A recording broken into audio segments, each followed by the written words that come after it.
ਇੱਥੇ ਇੱਥੇ ਮਾਲਵਿੰਦਰ ਸਿੰਘ ਮਾਲੀ ਨੇ, ਇੱਕ ਤੁਸੀਂ ਸ਼ਾਇਦ ਉਹਨਾਂ ਨੂੰ ਸੁਣਿਆ ਹੋਵੇਗਾ ਕਦੇ, ਉਹ ਬੋਲਦੇ ਨੇ, ਉਹ ਕਹਿੰਦੇ ਕਿ ਨਿਹੰਗ ਸਿੰਘ ਚਲੋ ਉਹਨਾਂ ਵੇਲਿਆਂ ਦੇ ਵਿੱਚ ਜੰਗਾਂ ਦੀ ਲੋੜ ਸੀ, ਅੱਜ ਵੇਲਾ ਨਹੀਂ ਰਿਹਾ ਜੰਗਾਂ ਦਾ, ਤੇ ਉਵੇਂ ਕਿਸੇ ਪਾਸੇ ਗਰਾਰੀ ਅਡਾਈ ਰੱਖਦੇ ਆ, ਕਦੇ ਕਿਤੇ ਜਾ ਕੇ ਹਿੰਸਾ ਹੋਊਗੀ, ਕਦੇ ਕ੍ਰਿਸਚੀਅਨ ਭਾਈਚਾਰੇ ਨਾਲ ਹੋਊਗੀ। ਇਹ ਜਿਹਾ ਕੁਝ ਨਹੀਂ ਹੁੰਦਾ ਭਾਈ। ਮੈਂ ਇੱਕ ਗੱਲ ਦੱਸਾਂ, ਉਹ ਕਹਿੰਦੇ ਨਹੀਂ ਵੀ ਇੱਕ ਲਿਬੜੀ ਹੋਈ ਮੱਝ ਸਾਰੀਆਂ ਨੂੰ ਲਵੇੜਦੀ ਜਾਂਦੀ ਆ। ਜੀ, ਇਹ ਗੁਰੂ ਦੀ ਲਾਡਲੀ ਫੌਜ ਨਜਾਇਜ਼ ਫਾਇਦੇ ਚੁੱਕਦੀ ਹੈ, ਨਸ਼ਾ ਕਰਕੇ ਬੈਠੀ ਰਹਿੰਦੀ ਹੈ, ਸੇਵਾ ਨਹੀਂ ਕਰਦੇ, ਇਹ ਨਹੀਂ ਕਰਦੇ। ਇਹੋ ਜਿਹਾ ਕੁਝ ਨਹੀਂ ਹੈਗਾ ਜੀ। ਦੇਖੋ, ਜਿੰਨੀ ਇਸ ਪੰਥ ਵਾਸਤੇ, ਪੰਜਾਬ ਵਾਸਤੇ, ਦੇਸ਼ ਵਾਸਤੇ ਜਿੰਨੀ ਕੁਰਬਾਨੀਆਂ ਨਿਹੰਗ ਸਿੰਘਾਂ ਦੀਆਂ ਰਹੀਆਂ, ਇੰਨੀ ਕਿਸੇ ਦੀਆਂ ਨਹੀਂ ਰਹੀਆਂ ਜੀ। ਕਿ ਬਹੁਤ ਜਿਹੜੇ ਨੇ ਇੱਕ ਤਰੀਕੇ ਬਹਿਰੂਪੀਏ ਕਹਿ ਲਈਏ ਉਹਨਾਂ ਨੂੰ, ਕਿ ਆਰਐਸਐਸ ਦੇ ਬੰਦੇ ਵੀ ਬਹੁਤ ਆ ਗਏ ਨੇ ਜਿਨ੍ਹਾਂ ਨੇ ਬਾਣਾ ਤਾਂ ਪਾ ਲਿਆ ਪਰ ਵਿਚਾਰਧਾਰਾ ਹੋਰ ਹੈ ਕੋਈ।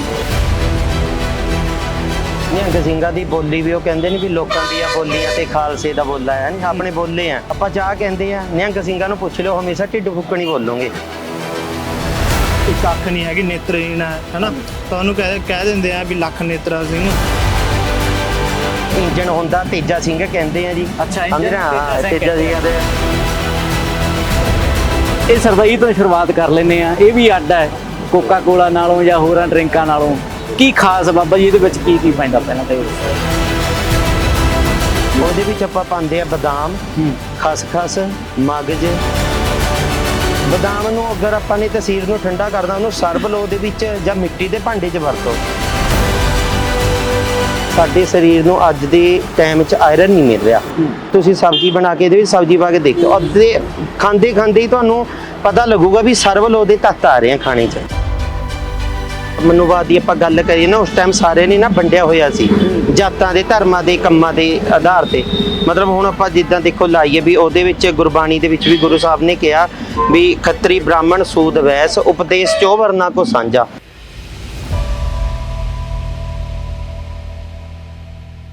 ਨਿਹੰਗ ਸਿੰਘ ਜਿਨ੍ਹਾਂ ਨੂੰ ਗੁਰੂ ਦੀ ਲਾਡਲੀ ਫੌਜ ਆਖਿਆ ਜਾਂਦਾ ਹੈ, ਉਹਨਾਂ ਬਾਰੇ ਇਹ ਵੀ ਗੱਲ ਸਭ ਨੂੰ ਪਤਾ ਹੈ ਕਿ ਨਿਹੰਗ ਸਿੰਘਾਂ ਦਾ ਬਾਣਾ, ਨਿਹੰਗ ਸਿੰਘਾਂ ਦਾ ਖਾਣਾ ਤੇ ਬੋਲੀ ਪੂਰੀ ਦੁਨੀਆ ਨਾਲੋਂ ਵੱਖਰੀ ਹੈ। ਤੇ ਨਿਹੰਗ ਸਿੰਘਾਂ ਦੇ ਜੇ ਖਾਣੇ ਦੀ ਗੱਲ ਕਰੀਏ ਤਾਂ ਆਮ ਤੌਰ ਤੇ ਅੱਜ ਕੱਲ੍ਹ ਬਾਜ਼ਾਰਾਂ ਦੇ ਵਿੱਚ ਦੇਖਦੇ ਹਾਂ ਕਿ ਵੱਖ-ਵੱਖ ਕੋਲਡ ਡਰਿੰਕ ਮਿਲਦੇ ਨੇ, ਸ਼ਰਬਤ ਮਿਲਦੇ ਨੇ, ਪਰ ਅੱਜ ਅਸੀਂ ਤੁਹਾਨੂੰ ਦਿਖਾਵਾਂਗੇ ਨਿਹੰਗ ਸਿੰਘਾਂ ਦੀ ਤਿਆਰ ਕੀਤੀ ਹੋਈ ਸਰਦਈ, ਜਿਸ ਦੇ ਵਿੱਚ ਖਸਖਸ ਤੋਂ ਲੈ ਕੇ ਕਈ ਅਜਿਹੀਆਂ ਚੀਜ਼ਾਂ ਪੈਂਦੀਆਂ ਨੇ। ਕੀ ਉਹਨਾਂ ਦਾ ਫਾਇਦਾ ਹੁੰਦਾ ਹੈ? ਗੱਲਬਾਤ ਸ਼ੁਰੂ ਕਰਾਂਗੇ ਤੇ ਨਿਹੰਗ ਸਿੰਘਾਂ ਦੇ ਜੀਵਨ ਬਾਰੇ ਵੀ ਬੜੀਆਂ ਦਿਲਚਸਪ ਗੱਲਾਂ ਤੁਹਾਡੇ ਤਾਈਂ ਲੈ ਕੇ ਆਵਾਂਗੇ। ਬੋਲੀ ਬਾਰੇ ਜਾਣਾਂਗੇ, ਕਿਰਿਆ ਬਾਰੇ ਜਾਣਾਂਗੇ। ਸਤਿ ਸ਼੍ਰੀ ਅਕਾਲ ਬਾਬਾ ਜੀ। ਵਾਹਿਗੁਰੂ ਜੀ ਕਾ ਖਾਲਸਾ, ਵਾਹਿਗੁਰੂ ਜੀ ਕੀ ਫਤਿਹ ਜੀ। ਸਭ ਤੋਂ ਪਹਿਲਾਂ ਬਹੁਤ ਬਹੁਤ ਸਵਾਗਤ ਹੈ ਜੀ ਚੈਨਲ ਦੇ ਉੱਤੇ। ਤੇ ਜਿਸ ਤਰੀਕੇ ਮੈਂ ਕਿਹਾ ਕਿ ਨਿਹੰਗ ਸਿੰਘਾਂ ਦਾ ਖਾਣਾ, ਬਾਣਾ, ਬੋਲੀ ਸਭ ਕੁਝ ਹੀ ਵੱਖਰਾ ਹੁੰਦਾ, ਅੱਡ ਹੁੰਦਾ ਦੁਨੀਆ ਨਾਲੋਂ। ਤੇ ਇਹ ਸਰਦਾਈ ਤੋਂ ਸ਼ੁਰੂਆਤ ਕਰ ਲੈਂਦੇ ਆ। ਇਹ ਵੀ ਅੱਡ ਹੈ ਕੋਕਾ ਕੋਲਾ ਨਾਲੋਂ ਜਾਂ ਹੋਰਾਂ ਡਰਿੰਕਾਂ ਨਾਲੋਂ। ਕੀ ਖਾਸ ਬਾਬਾ ਜੀ ਇਹਦੇ ਵਿੱਚ ਕੀ ਪੈਂਦਾ ਪਹਿਲਾਂ ਤਾਂ ਇਹ ਦੱਸੋ। ਇਹ ਭਾਜੀ, ਇਹ ਸਭ ਤੋਂ ਵੱਡੀ ਗੱਲ ਤਾਂ ਇਹ ਹੈ ਵੀ ਜੋ ਇਹ ਸਰਦਈ ਹੈ, ਇਹ ਆਪਾਂ ਨੂੰ ਵਿਰਾਸਤ ਦੇ ਵਿੱਚ ਮਿਲੀ ਹੈ। ਧੰਨ ਸ੍ਰੀ ਗੁਰੂ ਗੋਬਿੰਦ ਸਿੰਘ ਜੀ ਮਹਾਰਾਜ ਜੀ ਪਾਤਸ਼ਾਹ ਨੇ ਆਪਾਂ ਨੂੰ ਇਹ ਚੀਜ਼ ਬਖਸ਼ਿਸ਼ ਕੀਤੀ ਹੈ। ਤੇ ਨਿਹੰਗ ਸਿੰਘਾਂ ਦੀ ਬੋਲੀ ਵੀ ਉਹ ਕਹਿੰਦੇ ਨੇ ਵੀ ਲੋਕਾਂ ਦੀਆਂ ਬੋਲੀਆਂ ਤੇ ਖਾਲਸੇ ਦਾ ਬੋਲਾ ਹੈ, ਨਹੀਂ ਆਪਣੇ ਬੋਲੇ ਆ। ਲੋਕਾਂ ਦੀਆਂ ਹੋਲੀਆਂ ਤੇ ਖਾਲਸੇ ਦਾ ਹੋਲਾ ਹੈ, ਉਹ ਹੋਲਾ ਮਹੱਲਾ ਖੇਲਦੇ ਨੇ। ਤਾਂ ਦੁਨੀਆ ਤੋਂ ਸਭ ਕੁਝ ਲੱਗ ਗਿਆ। ਜਿੱਦਾਂ ਹਰ ਇੱਕ ਚੀਜ਼ ਹੈ, ਜਿੱਦਾਂ ਆਪਾਂ ਚਾਹ ਲਾ ਲਓ, ਆਪਾਂ ਚਾਹ ਕਹਿੰਦੇ ਆ, ਨਿਹੰਗ ਸਿੰਘਾਂ ਨੂੰ ਪੁੱਛ ਲਿਓ, ਹਮੇਸ਼ਾ ਢਿੱਡ ਫੁੱਕਣੀ ਬੋਲੋਗੇ। ਢਿੱਡ ਫੁੱਕਣੀ ਬੋਲੋਗੇ ਉਹ ਆਪਣੇ ਬੋਲੇ 'ਚ, ਕਿਉਂਕਿ ਉਹ ਢਿੱਡੇ ਫੁੱਕਦੀ ਆ ਸੀ। ਹੁਣ ਆਪਾਂ ਕਹੋਗੇ ਦੁੱਧ, ਨਿਹੰਗ ਸਿੰਘਾਂ ਨੇ ਕਹਿਣਾ ਸਮੁੰਦਰ, ਠੀਕ ਹੈ ਨਾ। ਤਾਂ ਬੋਲੇ ਲੱਗ ਗਏ ਨਿਹੰਗ ਸਿੰਘਾਂ ਤੇ। ਉਹਨਾਂ ਦਾ ਰਹਿਣਾ, ਸਹਿਣਾ, ਖਾਣਾ ਪੀਣਾ ਸਭ ਕੁਝ ਚੜ੍ਹਦੀ ਕਲਾ ਵਾਲੇ ਬੋਲੇ ਹੋਣਗੇ ਹਮੇਸ਼ਾ। ਆਪਾਂ ਕਿਸੇ ਨੂੰ ਹਾਲ ਚਾਲ ਪੁੱਛਦੇ ਕੀ ਹਾਲ ਹੈ, ਉਹ ਅੱਗੇ ਤੋਂ ਢਿੱਲਾ ਜਾ ਕਹੂਗਾ ਹਾਂ ਜੀ ਠੀਕ ਹੈ। ਨਿਹੰਗ ਸਿੰਘ ਨੂੰ ਕਦੇ ਪੁੱਛ ਲਿਓ, ਇੱਥੇ ਨੂੰ ਕੋਈ ਨਿਹੰਗ ਸਿੰਘ ਜਾਂਦਾ, ਉਹਨੇ ਕਹਿਣਾ ਬਾਬਾ ਜੀ ਚੜ੍ਹਦੀ ਕਲਾ, ਉਹਨੇ ਕਹਿਣਾ ਜੀ ਚੜ੍ਹਦੀ ਕਲਾ, ਹੈ ਨੀ। ਵੀ ਜਿਹਦੀ ਜ਼ੁਬਾਨ ਤੇ ਫਤਿਹ, ਉਹਦੀ ਜੱਗ 'ਚ ਫਤਿਹ। ਬਿਲਕੁਲ, ਕਿਆ ਬਾਤ ਹੈ। ਤਾਂ ਬਿਲਕੁਲ ਜਿਨ੍ਹਾਂ ਨੇ ਜਿਸ ਤਰੀਕੇ ਨਾਲ ਕਿਹਾ ਕਿ ਜਿਹਦੀ ਜ਼ੁਬਾਨ ਤੇ ਫਤਿਹ, ਉਹਦੀ ਜੱਗ ਤੇ ਫਤਿਹ ਤਾਂ ਆਪੇ ਹੋਊਗੀ। ਮੈਂ ਕਿਹਾ ਕਿ ਬੋਲੀ ਵੱਖਰੀ ਹੁੰਦੀ, ਉਹ ਕਹਿੰਦੇ ਇੱਥੋਂ ਹੀ ਅੱਡ ਹੋ ਜਾਂਦੀ ਹੈ ਵੀ ਬੋਲੀ ਨਹੀਂ ਬੋਲਾ ਹੁੰਦਾ ਹੈ, ਦੁੱਧ ਸਮੁੰਦਰ ਹੁੰਦਾ ਹੈ, ਚਾਹ ਜਿਹੜੀ ਆ ਉਹ ਢਿੱਡ ਫੂਕਣੀ ਹੁੰਦੀ ਹੈ। ਹੋਰ ਵੀ ਬੜੀਆਂ ਗੱਲਾਂ ਕਰਾਂਗੇ, ਪਰ ਉਸ ਤੋਂ ਪਹਿਲਾਂ ਇੱਕ ਵਾਰ ਸਰਦਈ ਤੁਹਾਨੂੰ ਦਿਖਾਉਂਦੇ ਆ, ਜਿਹੜੀ ਇੱਥੇ ਸੋਹਾਣਾ ਸਾਹਿਬ ਗੁਰਦੁਆਰੇ ਦੇ ਬਾਹਰ ਨਿਹੰਗ ਸਿੰਘਾਂ ਵੱਲੋਂ ਸੇਵਾ ਕੀਤੀ ਜਾ ਰਹੀ ਹੈ। ਤੇ ਇਹ ਬਾਬਾ ਜੀ ਇਹਦੇ ਵਿੱਚ ਕੀ ਪਾਇਆ ਗਿਆ? ਇਹ ਚੀਜ਼ ਸਰਦਈ ਹੈ ਜੀ, ਇਹਦੇ ਆਪਾਂ ਤਿਆਰ ਕਰਦੇ ਆ। ਇਹਦਾ ਤਿਆਰ ਕਰਨ ਦੀ ਇੱਕ ਵਿਧੀ ਵਿਧਾਨ ਹੈ। ਜੋ ਇਹਦੇ ਵਿੱਚ ਸਮੱਗਰੀ ਪੈਂਦੀ ਹੈ, ਉਹਦੇ ਵਿੱਚ ਆਪਾਂ ਪਾਉਂਦੇ ਆ ਬਦਾਮ, ਖਸਖਸ, ਮਗਜ਼, ਕਾਲੀ ਮਿਰਚ, ਸੌਂਫ, ਹਰੀ ਇਲਾਇਚੀ ਤੇ ਗੁਲਾਬ ਦੇ ਪੱਤੇ। ਇਹ ਸਾਰੀਆਂ ਚੀਜ਼ਾਂ ਤੁਸੀਂ ਥੋੜਾ ਜਿਹਾ ਇੱਥੇ ਹੀ ਖੜੇ ਜੱਸੀ ਦਿਖਾਓ। ਇਹ ਸਾਰੀ ਚੀਜ਼ਾਂ ਤੁਸੀਂ ਦਿਖਾ ਵੀ ਸਕਦੇ ਆ ਵੀ ਦੇਖੋ ਇਹ ਚੀਜ਼ ਹੈ। ਇਹ ਬਦਾਮ ਹੈ, ਆਪਾਂ ਬਦਾਮ ਪਾਉਂਦੇ ਆ, ਠੀਕ ਹੈ ਜੀ। ਤੇ ਲਿਆਈ ਹੱਥ ਸਿੱਧੇ, ਇਹ ਖਸਖਸ ਪਾਉਂਦੇ ਆ ਭਾਜੀ ਆਪਾਂ, ਠੀਕ ਹੈ ਜੀ। ਇਹ ਮਗਜ਼ ਹੈ। ਬਾਕੀ ਇਹ ਸਾਰੀ ਚੀਜ਼ਾਂ ਪਈਆਂ, ਕਾਲੀ ਮਿਰਚ ਹੈ, ਇਲਾਇਚੀ ਹੈ, ਸੌਂਫ ਹੈ, ਇਹ ਸਾਰੀ ਚੀਜ਼ਾਂ ਆਪਾਂ ਨੂੰ ਇਕੱਠੇ ਕੀ ਕਰਦੇ ਆ। ਹੁਣ ਦੇਖੋ ਬਦਾਮ ਹੈ, ਬਦਾਮ ਦੀ ਜੋ ਤਸੀਰ ਹੁੰਦੀ ਹੈ ਨਾ ਉਹ ਗਰਮ ਹੁੰਦੀ ਹੈ ਜੀ। ਤਾਂ ਇਹਨੂੰ ਆਪਾਂ ਪਹਿਲਾਂ ਨਾ ਭਿਓ ਕੇ ਰੱਖਦੇ ਆ। ਦੇਖੋ ਇੱਥੇ ਵੀ ਤੁਸੀਂ ਦਿਖਾ ਸਕਦੇ ਆ। ਹੁਣ ਆਪਾਂ ਨੇ ਸਵੇਰੇ ਇੱਕ ਰਗੜਾ ਲਾ ਤਿਆ, ਹੁਣ ਇਹ ਦੂਜੇ ਰਗੜੇ ਵਾਸਤੇ ਇਹਦੇ ਵਿੱਚ ਆਪਾਂ ਨੇ ਇਲਾਇਚੀ ਅਤੇ ਬਦਾਮ ਇਹ ਸਾਰੀ ਕਿੰਨੀ ਦੇਰ ਭਿਓ ਕੇ ਰੱਖਦੇ ਆ? ਆਪਾਂ 3 ਤੋਂ 4 ਘੰਟੇ ਰੱਖਦੇ ਹਾਂ ਜੀ ਸਰਬਲੋ ਦੇ ਬਦਾਮ ਤੇ ਇਲਾਇਚੀ। ਹਾਂ ਹੁਣ ਬਾਟਾ ਵੀ ਸਰਬਲੋ ਦਾ ਹੋਣਾ ਬਾਟਾ ਚਾਹੀਦਾ। ਸਰਬਲੋ ਦਾ ਹੁੰਦਾ ਜੀ, ਕਿਉਂਕਿ ਬਦਾਮ ਦੀ ਜਿਹੜੀ ਤਸੀਰ ਹੈ ਨਾ ਉਹ ਗਰਮ ਹੁੰਦੀ ਹੈ ਜੀ। ਬਦਾਮ ਨੂੰ ਅਗਰ ਆਪਾਂ ਨੇ ਤਸੀਰ ਨੂੰ ਠੰਡਾ ਕਰਨਾ, ਉਹਨੂੰ ਸਰਬਲੋ ਦੇ ਵਿੱਚ ਜਾਂ ਮਿੱਟੀ ਦੇ ਭਾਂਡੇ 'ਚ ਵਰਤੋ। ਪਰ ਸਰਬਲੋ ਸਾਨੂੰ ਗੁਰੂ ਮਹਾਰਾਜ ਗੁਰੂ ਗੋਬਿੰਦ ਸਿੰਘ ਬਿਲਕੁਲ, ਮੈਂ ਉਹੀ ਪੁੱਛਣ ਲੱਗਿਆ ਸੀ। ਗੁਰੂ ਸਾਹਿਬਾਨ ਵੀ ਵਰਤਦੇ ਸੀ, ਉਹਨਾਂ ਵੱਲੋਂ ਵੀ ਇਹਦੇ ਬਰਤਨ ਵੀ ਬਣਵਾਏ ਜਾਂਦੇ ਸੀ। ਇਹਦੀ ਸਭ ਤੋਂ ਤਗੜਾ ਜਿਹੜਾ ਮੇਨ ਕਾਰਨ ਇਹ ਹੈ ਵੀ ਸਾਡੇ ਸਰੀਰ ਨੂੰ ਅੱਜ ਦੇ ਟਾਈਮ 'ਚ ਆਇਰਨ ਨਹੀਂ ਮਿਲ ਰਿਹਾ, ਕੈਲਸ਼ੀਅਮ ਨਹੀਂ ਮਿਲ ਰਿਹਾ ਹੱਡੀਆਂ ਨੂੰ। ਇਹਦੇ ਤੁਸੀਂ ਨਾ ਘਰ ਦੇ ਵਿੱਚ ਵੀ ਵਰਤ ਕੇ ਦੇਖਿਓ, ਤੁਸੀਂ ਸਬਜ਼ੀ ਬਣਾ ਕੇ ਇਹਦੇ ਵਿੱਚ ਸਬਜ਼ੀ ਪਾ ਕੇ ਦੇਖਿਓ, ਅੱਧੇ ਖਾਂਦੇ ਖਾਂਦੇ ਹੀ ਤੁਹਾਨੂੰ ਪਤਾ ਲੱਗੂਗਾ ਵੀ ਸਰਬਲੋ ਦੇ ਤੱਤ ਆ ਰਹੇ ਆ ਖਾਣੇ 'ਚ। ਹੁਣ ਆਪਾਂ ਅੱਜ ਆਪਣਾ ਖਾਣਾ ਹੈ ਜਿਹੜਾ ਘਰ ਦੇ ਵਿੱਚ ਬਣਾਉਣਾ ਹੈ, ਆਪਣਾ ਸਾਰਾ ਕਾਹਦੇ ਵਿੱਚ ਬਣ ਰਿਹਾ ਜੀ, ਉਹ ਸਾਰਾ ਸਟੀਲ ਦੇ ਵਿੱਚ ਖਾ ਰਹੇ ਆ, ਜਾਂ ਆਪਾਂ ਦੂਜੇ ਜਿਹੜੇ ਬਰਤਨ ਆ ਰਹੇ ਆ ਉਹ ਸਾਰੇ ਦੂਜੇ ਭਾਂਡੇ ਦੇ ਬਣ ਰਹੇ। ਸਰਬਲੋ ਦੀ ਕੋਈ ਚੀਜ਼ ਨਹੀਂ ਬਣਦੀ ਅੱਜ ਕੱਲ ਤਾਂ ਪਲਾਸਟਿਕ ਦੇ ਭਾਂਡੇ ਬਹੁਤ ਆ ਗਏ। ਪਲਾਸਟਿਕ ਦੇ ਵਿੱਚ ਖਾ ਰਹੇ ਆ ਜਾਂ ਆਪਾਂ ਸਟੀਲ ਦੇ ਵਿੱਚ ਖਾ ਰਹੇ ਆ, ਤੇ ਜਿਹਦੇ ਵਿੱਚ ਆਪਾਂ ਕੜਾਹੀਆਂ 'ਚ ਬਣਾਉਂਦੇ ਆ ਉਹ ਵੀ ਅੱਜ ਸਰਬਲੋ ਨਹੀਂ ਰਹੀਆਂ। ਤਾਂ ਆਪਣੇ ਸਰੀਰ ਦੇ ਵਿੱਚ ਆਇਰਨ ਨਹੀਂ ਜਾ ਰਿਹਾ। ਤਾਂ ਬਦਾਮ ਦੀ ਤਸੀਰ ਨੂੰ ਠੰਡਾ ਕਰਨ ਵਾਸਤੇ ਆਪਾਂ ਪਹਿਲਾਂ ਸਰਬਲੋ ਦੇ ਭਾਂਡੇ 'ਚ ਇਹਨੂੰ ਭਿਉਂਦੇ ਆ। ਫਿਰ ਇਹ ਸਾਰੀਆਂ ਚੀਜ਼ਾਂ ਆਪਾਂ ਮਿਕਸ ਕਰਕੇ, ਇਹ ਜਿਹੜਾ ਪੱਥਰ ਦੇਖ ਰਹੇ ਹੋ ਤੁਸੀਂ, ਇਹ ਲਾਲ ਪੱਥਰ ਹੈ। ਇਹ ਲਾਲ ਪੱਥਰ, ਇਹਦੀ ਖਾਸੀਅਤ ਇਹ ਹੈ ਵੀ ਇੱਕ ਤਾਂ ਕਾਲਾ ਪੱਥਰ ਆਪਾਂ ਨੂੰ ਮਿਲਦਾ, ਪਰ ਇਹ ਲਾਲ ਪੱਥਰ ਸਪੈਸ਼ਲ ਤਿਆਰ ਹੁੰਦਾ ਵਧੀਆ ਰਗੜੇ ਵਾਸਤੇ। ਇਹਦੇ ਵਿੱਚ ਪਾ ਕੇ 1 ਘੰਟਾ ਜਿਹੜਾ ਤਿਆਰ ਕੀਤਾ ਜਾਂਦਾ ਉਹ ਆਪਾਂ ਇਹਦੇ ਨਾਲ ਕਰਦੇ ਆ, ਇਹਨੂੰ ਕਹਿੰਦੇ ਆ ਸਲੋਤਰ। ਇਹ ਕਿੰਨੇ ਕਿਲੋ ਦਾ ਹੋਊਗਾ ਪਹਿਲਾਂ? ਇਹ 8 ਤੋਂ 9 ਕਿਲੋ ਦਾ ਹੈ ਜੀ। ਜੀ। ਇਹਦਾ ਵਜ਼ਨ 8 ਤੋਂ 9 ਕਿਲੋ ਦਾ ਹੈ ਤੇ ਇਹਦੇ ਨਾਲ ਰਗੜਾ ਲੱਗਦਾ 1 ਘੰਟਾ। ਹੁਣ 1 ਘੰਟਾ ਰਗੜਾ ਹੋਊਗਾ। ਸਭ ਤੋਂ ਵੱਡੀ ਗੱਲ ਇਹ ਹੈ ਵੀ ਇਹ ਨਿੰਮ ਦਾ ਬਣਿਆ ਹੋਇਆ ਜੀ। ਅੱਛਾ, ਬਿਲਕੁਲ, ਨਿੰਮ ਦੇ ਗੁਣ ਤਾਂ ਪੂਰੀ ਦੁਨੀਆ ਜਾਣਦੀ ਹੈ। ਬਹੁਤ ਬੈਨੀਫਿਟ ਹੈ ਸਰੀਰ ਵਾਸਤੇ। ਕਹਿੰਦੇ ਆ ਵੀ ਜਿੰਨੀ ਆਪਾਂ ਮਿੱਠੀ ਚੀਜ਼ ਖਾਓਗੇ ਉਨੀ ਜ਼ਿਆਦਾ ਨੁਕਸਾਨਦੇਹ ਹੁੰਦੀ ਹੈ। ਆਪਾਂ ਫਿੱਕੀ ਤੇ ਜਿੰਨੀ ਕੜੱਤਣ ਚੀਜ਼ ਖਾਓਗੇ ਉਹ ਸਰੀਰ ਨੂੰ ਬੈਨੀਫਿਟ ਕਰਦੀ ਹੈ। ਤਾਂ ਨਿੰਮ ਆਪਾਂ ਪਹਿਲਾਂ ਦਾਤਣਾ ਵੀ ਕਰਦੇ ਸੀ। ਜੀ ਜੀ ਜੀ। ਕਿੰਨੇ ਬੈਨੀਫਿਟ ਹੁੰਦੇ ਸੀ ਬੰਦਿਆਂ ਨੂੰ, ਉਹਨਾਂ ਦੀ ਉਮਰਾਂ ਵੀ, ਕਿਉਂਕਿ ਸਰੀਰ ਤੰਦਰੁਸਤ ਰਹਿੰਦੇ ਸੀ। ਤੇ ਫਿਰ ਤੁਸੀਂ ਕਿਹਾ ਵੀ 3 ਘੰਟੇ ਲੱਗਦਾ ਰਗੜਾ? 1 ਘੰਟਾ। 1 ਘੰਟਾ। ਫਿਰ ਜਿਹੜਾ ਕੀ ਆ, ਦੋਨੋਂ ਜਣੇ ਤੁਸੀਂ ਰਲ ਕੇ ਕੀ ਯੋਗਦਾਨ ਰਲ ਕੇ ਹੀ ਲਾ ਦਿੰਦੇ ਆ। ਕਈ ਵਾਰ ਬਾਈ ਇੱਕ ਵਾਰ ਮੈਂ ਲਾ ਦਿੰਦਾ ਸਵੇਰੇ, ਹੁਣ ਆਪਾਂ ਘੰਟੇ 1.5 ਘੰਟੇ ਬਾਅਦ ਫੇਰ ਲਾਣਾ, ਵੀਰ ਲਾ ਦੂਗਾ। ਕਈ ਵਾਰ ਅੱਧਾ ਘੰਟਾ ਲਾ ਲੈਂਦੇ ਆ। ਇੱਕ ਰਗੜੇ ਚ ਕਿੰਨੀ, ਮਤਲਬ ਕਿੰਨੇ ਆਪਾਂ ਇੱਕ ਰਗੜਾ ਤਿਆਰ ਕਰਦੇ ਆ, ਆਪਾਂ ਥੋੜਾ ਹੀ ਤਿਆਰ ਕਰਦੇ ਆ ਵੀ ਜਿੰਨੀ ਕੁ ਹੁਣ ਹਜੇ ਤੁਹਾਨੂੰ ਜ਼ਿਆਦਾ ਟਾਈਮ ਨਹੀਂ ਹੋਇਆ, 15-20 ਦਿਨੇ ਹੋਏ ਆ, ਹਜੇ ਲੋਕਾਂ ਨੂੰ ਇੰਨਾ ਜ਼ਿਆਦਾ ਅਵੇਅਰ ਹੈਗਾ ਨਹੀਂ। ਹੁਣ ਹੌਲੀ ਹੌਲੀ ਪਤਾ ਲੱਗ ਰਿਹਾ। ਨਹੀਂ, ਮੇਰੇ ਕਹਿਣ ਦਾ ਮਤਲਬ ਵੀ ਇੱਕ ਰਗੜੇ ਚੋਂ ਕਿੰਨੀ ਕੁਆਂਟੀਟੀ ਤਿਆਰ ਹੋ ਜਾਂਦੀ ਹੈ? ਇੱਕ ਰਗੜੇ ਚੋਂ ਆਪਾਂ 30 ਤੋਂ 35 ਗਲਾਸ ਤਿਆਰ ਕਰਦੇ। ਅੱਛਾ। ਹਾਂ, ਪਰ ਬਹੁਤ ਮਿਹਨਤ ਵਾਲਾ ਕੰਮ ਆ। 35 ਗਲਾਸ ਤਾਂ 35 ਗਲਾਸ ਇੰਨੀ ਕੁ ਲੱਗਣੇ ਆ ਸਾਡੇ। ਤੇ ਵਧੀਆ ਰਗੜਾ ਲਾ ਕੇ ਤੇ ਮਿੱਠੇ ਦੇ ਤੌਰ ਤੇ ਜਦੋਂ ਆਪਾਂ ਇਹਨੂੰ ਛਾਣਾ ਲਾਉਂਦੇ ਆ, ਇਹਦੇ ਵਿੱਚ ਆਪਾਂ ਸ਼ੱਕਰ ਵਰਤਦੇ ਆ, ਚੀਨੀ ਨਹੀਂ ਵਰਤਦੇ। ਕਿਉਂਕਿ ਕਾਫੀ ਇੱਥੇ ਸਾਡੇ ਕੋਲ ਸ਼ੂਗਰ ਪੇਸ਼ੈਂਟ ਵੀ ਆਉਂਦੇ ਆ, ਉਹ ਵੀ ਕਹਿੰਦੇ ਆ ਵੀ ਵਧੀਆ ਚੀਜ਼ ਹੈ। ਹੁਣ ਸ਼ੂਗਰ ਵਾਲੇ ਬੰਦੇ ਦਾ ਸਰੀਰ ਬਹੁਤ ਵੀਕਨੈਸ ਆ ਜਾਂਦੀ ਹੈ, ਨਾ ਉਹ ਮਿੱਠਾ ਖਾ ਸਕਦਾ ਨਾ ਕੋਈ ਓਇਲੀ ਚੀਜ਼ ਖਾ ਸਕਦਾ, ਤੇ ਇਹ ਚੀਜ਼ ਉਹਦੇ ਵਾਸਤੇ ਵੀ ਬਹੁਤ ਬੈਨੀਫਿਟ ਹੈ। ਤੇ ਇਹ ਬਾਬਾ ਜੀ ਇਹਦੇ ਲਾਹੇ ਕੀ ਨੇ? ਹੁਣ ਮੰਨ ਲਓ ਜਿਹੜਾ ਇਹ ਸ਼ਰਦਈ ਪੀਏਗਾ, ਅਗਾਂਹ ਸਰੀਰ ਦੇ ਵਿੱਚ ਕੀ ਸਭ ਤੋਂ ਵੱਡੀ ਗੱਲ ਤਾਂ ਦੇਖੋ ਵੇ ਫਾਇਦੇ ਤਾਂ ਇਹਦੇ ਇੰਨੇ ਆ, ਉਹ ਤਾਂ ਮੈਂ ਦੱਸਦਾ। ਸਭ ਤੋਂ ਵੱਡਾ ਡਾਊਟ ਇੱਥੇ ਪਤਾ ਕੀ ਹੁੰਦਾ ਲੋਕਾਂ ਨੂੰ, ਉਹਨਾਂ ਨੂੰ ਨਸ਼ੇ ਦਾ ਹੁੰਦਾ ਵੀ ਇਹਦੇ ਵਿੱਚ ਭੰਗ ਨਾ ਪਾਈ ਹੋਵੇ ਜੀ। ਇਹ ਸਭ ਤੋਂ ਵੱਡਾ ਡਾਊਟ ਆਂਦਾ, ਕਿਉਂਕਿ ਜਦੋਂ ਵੀ ਨਿਹੰਗ ਸਿੰਘਾਂ ਨੂੰ ਰਗੜਾ ਲਾਉਂਦਾ, ਕੋਈ ਵੀ ਦੇਖਦਾ ਸਿੰਘਾਂ ਨੂੰ ਉਹ ਕਹਿੰਦੇ ਭੰਗ ਘੁੱਟੀ ਜਾਂਦੀ, ਭੰਗ ਨਾ ਘੁੱਟੀ ਜਾਂਦੀ ਹੋਣ, ਕਿਉਂਕਿ ਇੱਕ ਛਵੀ ਬਣ ਗਈ ਉਹਨਾਂ ਦੇ ਮਨ 'ਚ। ਪਰ ਇਹ ਉਹ ਚੀਜ਼ ਨਹੀਂ ਹੈਗੀ, ਇਹ ਸ਼ਰਦਈ ਆ, ਭੰਗ ਤੋਂ ਰਹਿਤ ਹੈ, ਕੋਈ ਨਸ਼ੇ ਵਾਲੀ ਚੀਜ਼ ਨਹੀਂ। ਇਸ ਛਵੀ ਤੇ ਵੀ ਬਾਬਾ ਜੀ 2 ਮਿੰਟ ਗੱਲ ਕਰ ਲਈਏ, ਕਿਉਂ ਕਈ ਲੋਕ ਤਾਂ ਹੁਣ ਤਸਵੀਰ ਖਰਾਬ ਵੀ ਕੀਤੀ ਜਾਂਦੀ ਆ ਵੀ ਨਿਹੰਗ ਸਿੰਘ ਤਾਂ ਨਸ਼ੇ 'ਚ ਧੁੱਤ ਰਹਿੰਦੇ ਨੇ, ਇਹ ਗੁਰੂ ਦੀ ਲਾਡਲੀ ਫੌਜ ਨਜਾਇਜ਼ ਫਾਇਦੇ ਚੁੱਕਦੀ ਹੈ, ਨਸ਼ਾ ਕਰਕੇ ਬੈਠੀ ਰਹਿੰਦੀ ਹੈ, ਸੇਵਾ ਨਹੀਂ ਕਰਦੇ, ਇਹ ਨਹੀਂ ਕਰਦੇ। ਇਹੋ ਜਿਹਾ ਕੁਝ ਨਹੀਂ ਹੈਗਾ ਜੀ। ਦੇਖੋ, ਜਿੰਨੀ ਇਸ ਪੰਥ ਵਾਸਤੇ, ਪੰਜਾਬ ਵਾਸਤੇ, ਦੇਸ਼ ਵਾਸਤੇ ਜਿੰਨੀ ਕੁਰਬਾਨੀਆਂ ਨਿਹੰਗ ਸਿੰਘਾਂ ਦੀਆਂ ਰਹੀਆਂ, ਇੰਨੀ ਕਿਸੇ ਦੀਆਂ ਨਹੀਂ ਰਹੀਆਂ। ਉਹਨਾਂ ਨੇ ਹੀ ਹਮੇਸ਼ਾ ਅੱਗੇ ਹੋ ਕੇ ਜੰਗਾਂ ਯੁੱਧਾਂ ਦੇ ਵਿੱਚ, ਮੈਂ ਕਹਿੰਦਾ ਮੋਢੇ ਨਾਲ ਮੋਢਾ ਲਾ ਕੇ ਇਹ ਜੰਗਾਂ ਜਿਤਾਈਆਂ। ਹੁਣ ਇਹ ਵੀ ਇੱਕ ਚੀਜ਼ ਹੈ, ਦੇਖੋ ਜਿਹੜੀ ਭੰਗ ਹੈ ਉਹ ਭੰਗ ਨਸ਼ੇ ਦੇ ਤੌਰ ਤੇ ਨਹੀਂ ਵਰਤੀ ਜਾਂਦੀ, ਉਹ ਇੱਕ ਸ਼ਹੀਦੀ ਦੇਗ ਹੈ, ਉਹਦੇ ਅਲੱਗ ਦੀ ਇੱਕ ਵਿਧੀ ਵਿਧਾਨ ਹੈ। ਜਦੋਂ ਸ਼ਹੀਦੀ ਦੇਗਾ ਤਿਆਰ ਹੁੰਦੀ ਹੈ ਵੀ ਇਹ ਨਹੀਂ ਵੀ ਉਹਦੇ ਵਿੱਚ ਭੰਗੇ ਗੱਲੀ ਪਾਈ ਜਾਂਦੀ ਹੈ, ਉਹਦੇ ਵਿੱਚ ਇਹ ਸਾਰੀ ਜੋ ਸਮੱਗਰੀ ਮੈਂ ਦੱਸ ਰਿਹਾ ਪਾਈ ਜਾਂਦੀ ਹੈ। ਭੋਗ ਦੇ ਤੌਰ ਤੇ ਥੋੜੀ ਜਿਹੀ ਭੰਗ ਉਹਦੇ ਵਿੱਚ ਜੀ ਪ੍ਰਸ਼ਾਦ ਦੇ ਤੌਰ ਤੇ ਪਾਈ ਜਾਂਦਾ, ਉਹਨੂੰ ਕਹਿ ਦਿੰਦੇ ਆਪਾਂ ਸ਼ਹੀਦੀ ਦੇਗਾ। ਸ਼ਹੀਦੀ ਦੇਗਾ ਜਦੋਂ ਤਿਆਰ ਕਰਦੇ ਆ, ਉਹਦੇ ਇੱਕ ਵਿਧੀ ਵਿਧਾਨ ਹੈ, ਬਾਣੀ ਪਾਠ ਦਾ ਜਾਪ ਚੱਲਦਾ ਹੈ, ਸਲੋਕ ਪੜ੍ਹੇ ਜਾਂਦੇ ਆ। ਜਦੋਂ ਉਹਨੂੰ ਛਾਣਾ ਲੱਗਦਾ, ਉਹਦਾ ਜੋ ਨੁਕਦਾ ਹੁੰਦਾ ਉਹਦੇ ਸਲੋਕ ਪੜ੍ਹੇ ਜਾਂਦੇ ਆ। ਫਿਰ ਅਰਦਾਸ ਸੋਧੀ ਜਾਂਦੀ ਹੈ, ਅਰਦਾਸ ਸੋਧ ਕੇ ਮਹਾਰਾਜ ਦੇ ਚਰਨਾਂ 'ਚ ਬੇਨਤੀ ਕਰਕੇ ਫਿਰ ਉਹ ਚੀਜ਼ ਵਰਤਾਈ ਜਾਂਦੀ ਹੈ। ਹੁਣ ਉਹ ਚੀਜ਼ ਇੰਨੀ ਧਿਆਨ ਵਾਲੀ ਚੀਜ਼ ਹੁੰਦੀ ਹੈ ਵੀ ਜਿਹੜੇ ਬੰਦੇ ਨੇ ਤਾਂ ਦੇਖੋ ਧਿਆਨ ਲਾਣਾ, ਭਗਤੀ ਕਰਨੀ ਆ, ਉਹ ਤਾਂ ਉਸ ਚੀਜ਼ ਨੂੰ ਛੱਕ ਕੇ ਧਿਆਨ ਲਾਊਗਾ। ਹੁਣ ਜਿਹੜੇ ਬੰਦੇ ਨੇ ਜੰਗ ਯੁੱਧ ਕਰਨੇ ਆ, ਛਤਰੀ ਹੋਊਗਾ, ਲੜਨ ਵਾਲਾ ਹੋਊਗਾ, ਉਹਨੇ ਹੀ ਜੰਗ ਯੁੱਧ ਕਰਨੇ ਆ। ਇੱਥੇ ਮਾਲਵਿੰਦਰ ਸਿੰਘ ਮਾਲੀ ਨੇ, ਇੱਕ ਤੁਸੀਂ ਸ਼ਾਇਦ ਉਹਨਾਂ ਨੂੰ ਸੁਣਿਆ ਹੋਵੇਗਾ ਕਦੇ, ਉਹ ਬੋਲਦੇ ਨੇ, ਉਹ ਕਹਿੰਦੇ ਕਿ ਨਿਹੰਗ ਸਿੰਘ ਚਲੋ ਉਹਨਾਂ ਵੇਲਿਆਂ ਦੇ ਵਿੱਚ ਜੰਗਾਂ ਦੀ ਲੋੜ ਸੀ, ਅੱਜ ਵੇਲਾ ਨਹੀਂ ਰਿਹਾ ਜੰਗਾਂ ਦਾ, ਤੇ ਉਵੇਂ ਕਿਸੇ ਪਾਸੇ ਗਰਾਰੀ ਅਡਾਈ ਰੱਖਦੇ ਆ, ਕਦੇ ਕਿਤੇ ਜਾ ਕੇ ਹਿੰਸਾ ਹੋ ਗਈ, ਕਦੇ ਕ੍ਰਿਸਚੀਅਨ ਭਾਈਚਾਰੇ ਨਾਲ ਹੋ ਗਈ। ਇਹ ਜਿਹਾ ਕੁਝ ਨਹੀਂ ਹੁੰਦਾ ਭਾਈ। ਮੈਂ ਇੱਕ ਗੱਲ ਦੱਸਾਂ, ਉਹ ਕਹਿੰਦੇ ਨੇ ਵੀ ਇੱਕ ਲਿਬੜੀ ਹੋਈ ਮੱਝ ਸਾਰੀਆਂ ਨੂੰ ਲਵੇੜਦੀ ਜਾਂਦੀ ਆ। ਇਹ ਨਹੀਂ ਹੈਗਾ ਵੀ ਸਾਰੇ ਇੱਕੇ ਰੱਸੇ ਪਰੋਦੀ ਆਪਾਂ। ਦੇਖੋ ਚੜ੍ਹਦੀ ਕਲਾ ਵਾਲੇ ਆਪਣੀ ਜਿਨ੍ਹਾਂ ਦੀ ਬਹੁਤ ਤਗੜੀ ਕਰਨੀ ਹੈ, ਜਿਨ੍ਹਾਂ ਦਾ ਆਪਾਂ ਦੇਣ ਨਹੀਂ ਦੇ ਸਕਦੇ, ਇਹੋ ਜਿਹੀਆਂ ਰੂਹਾਂ ਵੀ ਬੈਠੀਆਂ।